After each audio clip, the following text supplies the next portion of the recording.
Genesis chapter 18. Yahweh appeared to him by the oaks of Mamre, as he sat in the tent door in the heat of the day. He lifted up his eyes and looked, and saw that 3 men stood near him. When he saw them, he ran to meet them from the tent door, and bowed himself to the earth, and said, "My Lord, if now I have found favor in your sight, please don't go away from your servant. Now let a little water be fetched, wash your feet, and rest yourselves under the tree.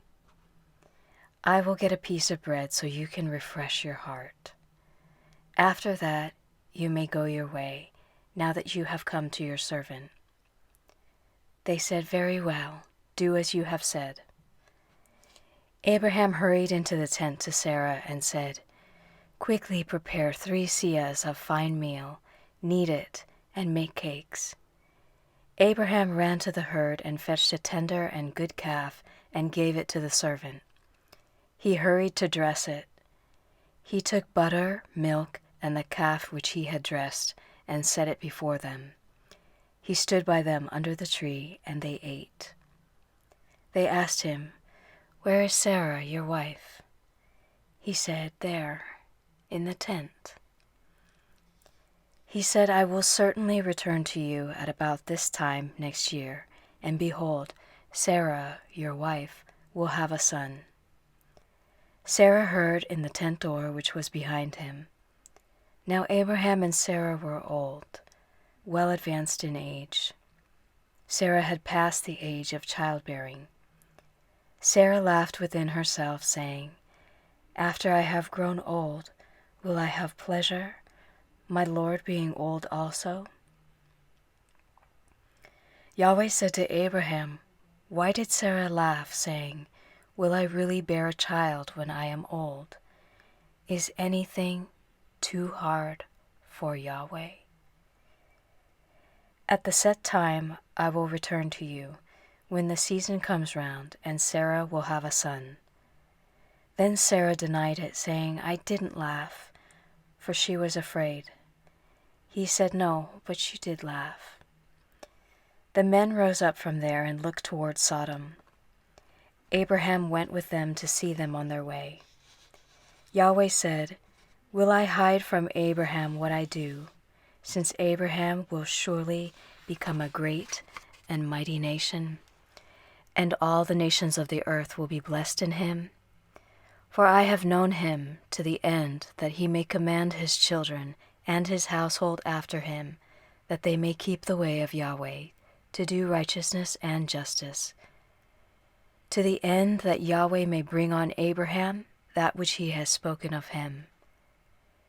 Yahweh said, "Because the cry of Sodom and Gomorrah is great, and because their sin is very grievous, I will go down now and see whether their deeds are as bad as the reports which have come to me. If not, I will know." Then men turned from there and went toward Sodom, but Abraham stood yet before Yahweh. Abraham came near and said, "Will you consume the righteous with the wicked? What if there are 50 righteous within the city? Will you consume and not spare the place for the 50 righteous who are in it? May it be far from you to do things like that, to kill the righteous with the wicked, so that the righteous should be like the wicked. May that be far from you. Shouldn't the judge of all the earth do right?"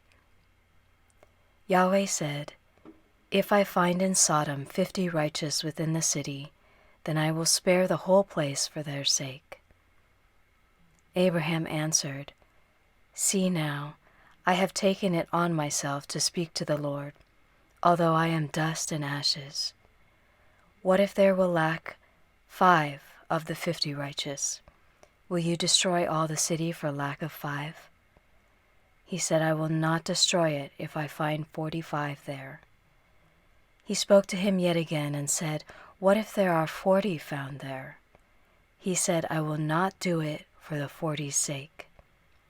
He said, "Oh, don't let the Lord be angry, and I will speak. What if there are 30 found there?" He said, I will not do it if I find 30 there. He said, See now, I have taken it on myself to speak to the Lord. What if there are 20 found there?